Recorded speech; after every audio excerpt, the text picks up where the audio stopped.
What's up, everybody? Welcome to Don't Tread on Me this December 8th, 2009. What we will be discussing on today's show is Copenhagen Treaty and climatgate. What do these two things have in common? Let's see. First off, Copenhagen Treaty. A treaty that I didn't ever hear of until just 35 days before they started the summit, or meeting on it. The meeting that I never heard of until 35 days before they had it. The meeting that apparently is man's great last hope, and not burning ourselves into a crispy crisp, or drowning ourselves in a floody flood. Apparently, the original drafts were put onto a web page way back in the back that nobody knew about. I don't know for how long, but at least 40 or 35 days before it happens that the meeting's going on. Somebody informed one Lord of Moncton, or whatever the heck. And he's saying that he went around trying to get the news to talk about it. But it was quite a hard deal. He came to Canada. He got it on the news there. He went to the United States, had to go to 4 different talkings or showings or states to get it even talked about here. And then he went back to England or wherever he's from and talked about it there and got it on the news there. But he's saying he read this stuff, and it's saying that they have 3 main objectives. Make you pay taxes, which are said to be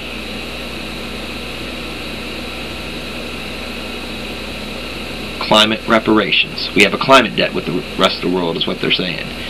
So, people in richer countries that have used a lot, they're saying, owe the people in poorer countries that have used less. So they're saying we owe a debt. So they're going to collect the tax on the debt to pay the interest off on the climate debt. Sounds a lot like a fiat banker's heaven. Okay? Now, they're going to build a management system, which they claim to be a governance or government in their original treaty, in their original drafts, but now in their most recent drafts, which Lord Moncton asked for and had to threaten an international incident would occur if he didn't get it. Finally they gave it to him. Whole bunches of papers, and at the bottom of it, it was there. Third major goal, lastly but not leastly, this ain't the last thing, but this is a major goal. Enforcement. To collect said debt.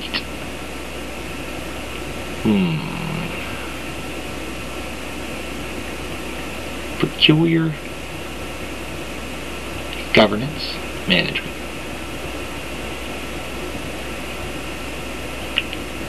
Tax.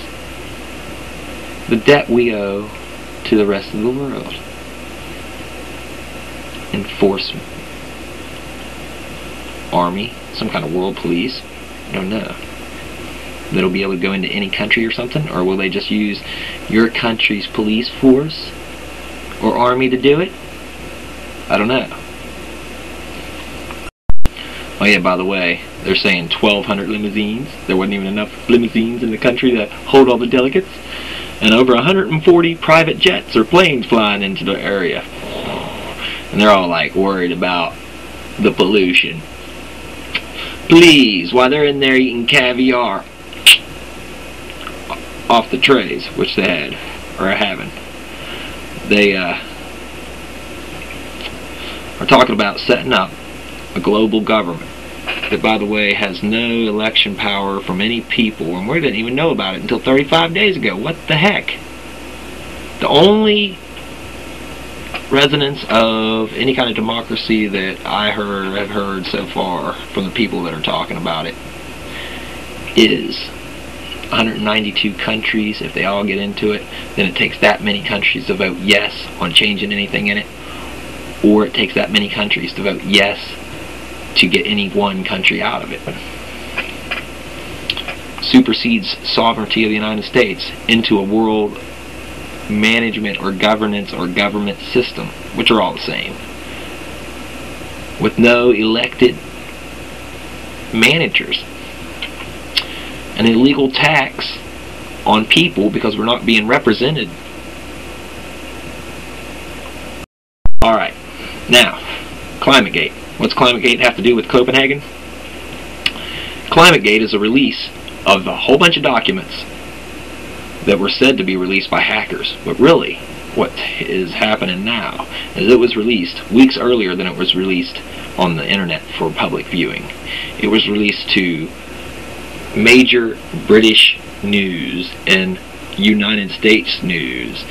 Several of the reporters wanted to do stuff, but apparently editors said no. It was released from internal people, so it is a whistleblower. The AP and some other news organization reports that internal people gave it to the original news and said, you got to make a news. This is news. This is fraud. This is 100% fraud, and it needs to be in the news. And they were stopped by their editors, who, by the way, there's a whole bunch of editors at Copenhagen right now, or the top, or the guy above him, from a whole bunch of news organizations all over the world. ClimatGate. The major scientific institutions and the major scientific heads of those institutions that the UN uses to say that carbon dioxide and methane gas that I guess everybody farts out, the stuff that you breathe and the stuff that you fart, is a major cause of global warming, when in fact the internal documents that were released shows that all the scientists cannot figure out why the Earth is cooling down. Apparently there's a lot of scientists that say the sun's in a cool down spot, and I just got done reading not too long ago, in the last so many years, that not too long ago, that sunspots had ceased, and they said it'd come back, but it does this. It's a cycle. The sun gets super hot and then it cools down, then it gets hot and then it cools down, then it gets hot at different times. Apparently they have recorded the cycles and they give it an estimated time for each one, but you can't be sure. So, a whole bunch of scientists and like the CRU, Climate Research Unit, and like East Anglia, they were all like, yes, these gases are one of the major causes, and humans are putting it into the atmosphere at major high proportions, and that's what's causing it. And other stuff about the environment that Copenhagen is set to tax you on because of the scientists and the science that the UN said that they had. And in fact, many scientists oppose them, their views, and are talking about it and showing scientific research that proves that they're not right. They've been skewing the numbers on what the temperature is each year from their gathering data. The Freedom of Information Act has been used in the United States to try to sue for the information, and in the EU, which have been thwarted somehow, but now we know from the released documents that people inside these organizations in the UN conspired with people from Freedom of Information Act type deals and had it stopped and not released when it was actually supposed to be released. So they criminally stopped the FOIA Act, and apparently you don't go to jail for that if you're one of those people, but you get fined greatly, and we should see jail time for people like this.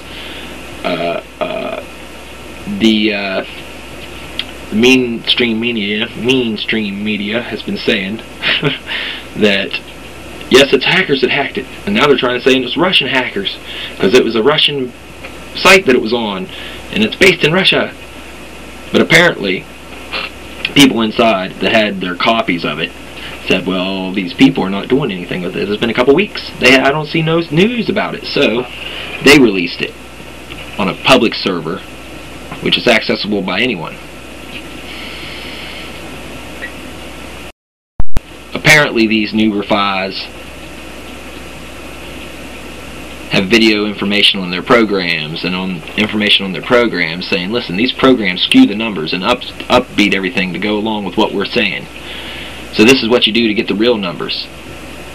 So you see this graphs with the hockey stick, where it goes way up at the end for climate, for carbon dioxide and death and fear of 2012 type disasters.